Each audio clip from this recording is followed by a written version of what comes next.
Okay, so obviously you're in a really great place today. Yes. Talk a little bit about the journey that it took for you to get here.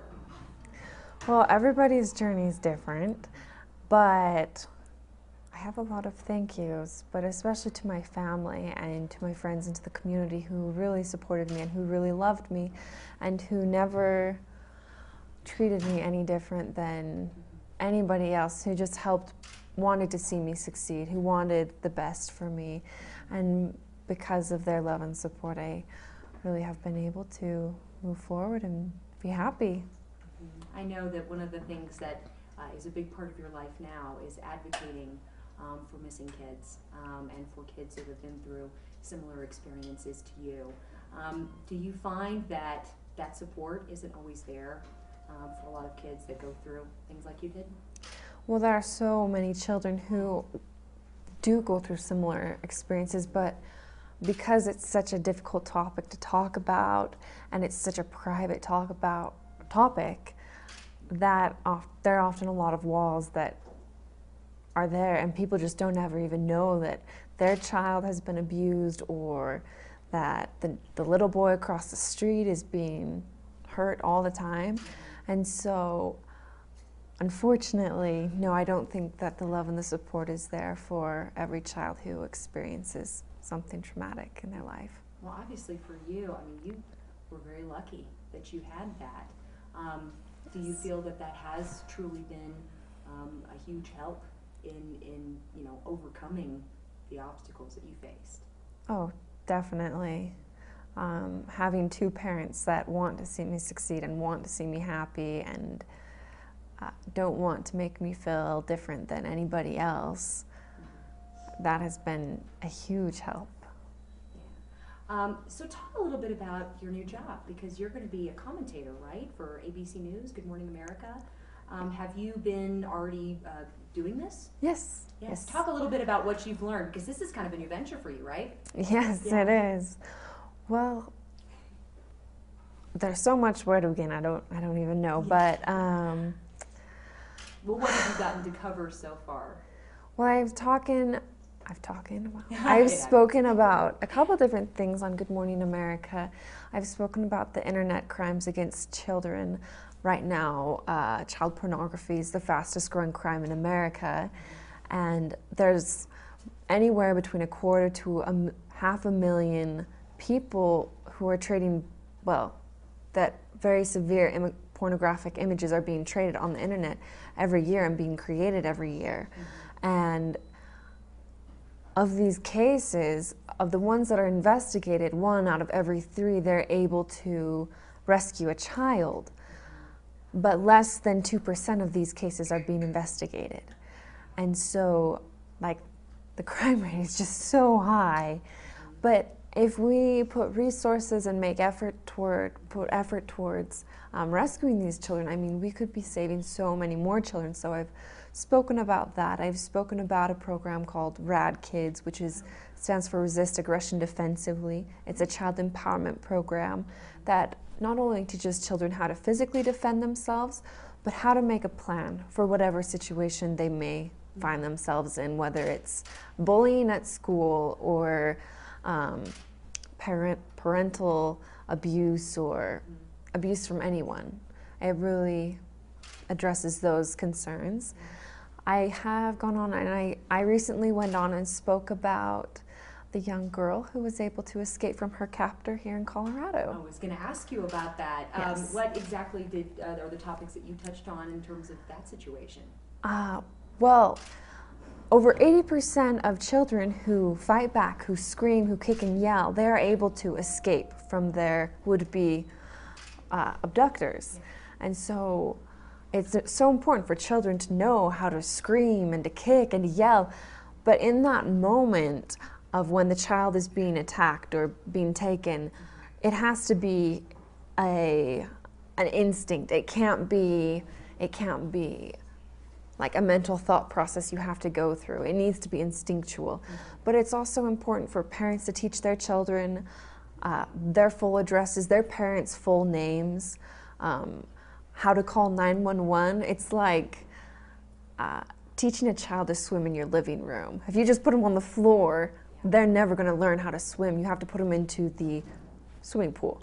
It's the same. I mean, don't press send when you call 911, but show them how to call it. Dial it on a phone, a cell phone, a pay phone, whatever kind of phone you have and is available, so your child knows what to do. Well, then, I mean, that's what she did. She was Yeah. able to, stand up to him Exactly. and walk away. That must have really spoken to you. It is so rare. I wish I knew the exact statistic, but all I can say is she's 1 in a million. That is incredibly rare and incredibly difficult. She is a true hero, really. Yeah, to be able to stand up to somebody that, it's going to put you into a horrible situation, who's threatened your parents. Yeah. That can be very intimidating for a child. Is that also part of, I guess, working with kids and for it to be instinctual, is knowing what are empty threats and what are not, and how to deal with that? And certainly as a child, you're not always going to know what is an empty threat and what is a real threat. For me in my situation, I didn't know. I didn't know if he really would kill me or if he wouldn't. And for all I knew, maybe he had gone through my whole house before and killed everyone in my home. I didn't know. And my instinct was obviously to protect my sister who was lying next to me and my family if they were still alive, and do exactly what he said to do. And that's what I did. And fortunately I am here today. But to help children, that's what the Rad Kids program that I work with does a lot. It helps build this instinct into children. It's based on 3 very simple principles, and honestly when you hear them you're just like, oh, that's so obvious. But in the moment. The child needs to know that they're special and that nobody has the right to hurt them. A child needs to know that it doesn't matter who it is that's hurting you. It doesn't matter if it's a parent or a friend or a teacher. They need to know when that line is being crossed, and if that person is hurting them, it's okay to tell someone, and it's not their fault. They're completely innocent. And the other principle it's based on is that it's not okay for you to hurt anybody else because that person is special as well, unless they're hurting you and you can make it stop. I mean, you can make them stop. Self-defense. Yeah. Yeah. So if children understand these 3 principles, they'll realize that they don't deserve to be hurt. They don't deserve to feel pain. They'll realize that, yeah, it is okay, I can fight back. And that if something does happen, that it's the right thing to tell. That this line in the sand that has been drawn, has been crossed over, it's okay to tell, and it's okay to get help. I know that what you went through was not a good thing, obviously. But have there been good things that have come from what you've been through? Certainly. I don't think I would ever go and just sign up for it, Obviously. but it certainly has. I'm able to speak, and I'm able to go out and do child advocacy, and because I have the experience to back up everything I'm saying, I'm not just another girl from Utah trying to make her footprint in the world or trying to get a name, but I really do know what it's like, and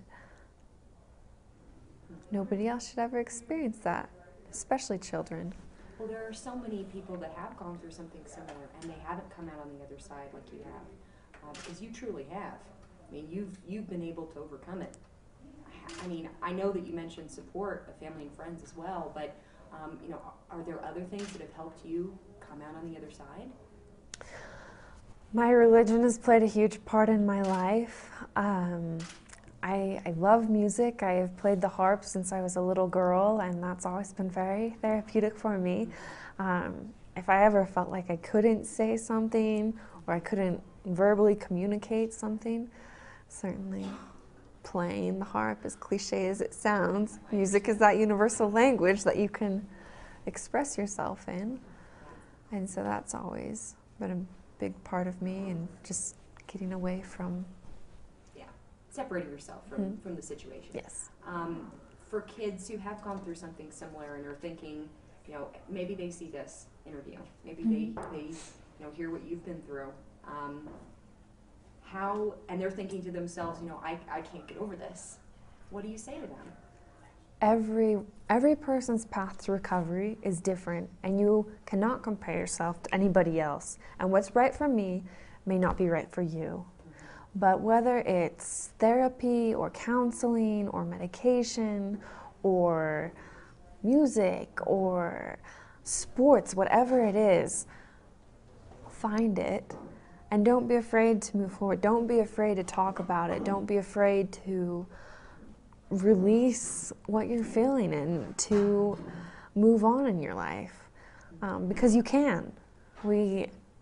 As bad as the world seems, there are really beautiful, wonderful things about it, and we should all be enjoying them, because I don't think we're meant to be sad. I think we're meant to be happy. And so find what it is that's going to help you and then do it. I think don't give up comes to mind. Yeah, and a lot of times start with goals, and your goal for the day might just be to get out of bed. It might not be, I'm going to get out of bed and I'm going to get dressed up and I'm going to fly to Washington, D.C. and I'm going to talk with the president and tell him I want all this change and I'm going to get it all done today. Yeah. I wish I could do that, but I can't. Yeah. So I one mean, step at a time. Yeah. Yeah. One step at a time. Every moment. Yeah. Okay. Have we run out of time yet? Are we still doing okay? Good time. Probably like a minute and a half. Minute and a half or so. Okay. Well, then I would love to ask you about what you're going to be talking about here tonight, and Safe Passage. How closely have you worked with Safe Passage in the past? Do you know much about them? This is my first time working with them, but I couldn't be more excited to be speaking for them tonight.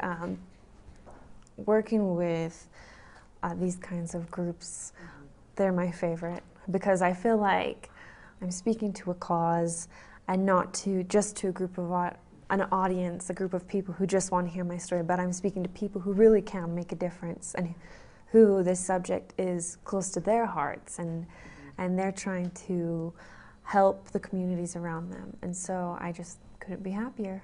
Yeah. You know, one of the things, because I got to meet with the Safe Passage folks a couple of days ago and just talk about, because I had never heard of Safe Passage before. One of the things that they mentioned to me was that people don't like to think about child abuse. No. They don't like to think about whether it's sexual or it's physical. Do you think that people's eyes need to be opened, that this is happening, not to ignore it? Absolutely. A few months ago in the Sandusky scandal, when that came out, as terrible as it is, and I wish it had never happened, the good thing that did happen was that it generated talk. People started talking about it, and it raised awareness. And if we can continue to build awareness and to talk about it, those are the first steps to starting to solve this problem. It's talking about it and realizing that it's not a small problem, it's a huge problem. And if we don't take care of it today, it's only going to get bigger and worse tomorrow. Yeah, can't ignore it. Yeah. Yeah, okay. Do you want to go ahead and get Just give me one quick wide shot, ask one question. Cool. So what have you gotten to see so far? I know you just got here, so you probably haven't gotten to see much in Colorado Springs yet. The mountain range from the airplane window. Well, you are from Utah, so you probably are used to the mountain view, but... Yeah, but I don't think, it doesn't get old to me. I know, it's so beautiful. The flight from Salt Lake to Colorado Springs is beautiful. Oh, I bet it is. I've done the flight because I moved here from Paducah, Kentucky. I've done the flight from Nashville too, and seeing the range, but I imagine flying over it is really spectacular. Well, I don't know how long you're going to be here,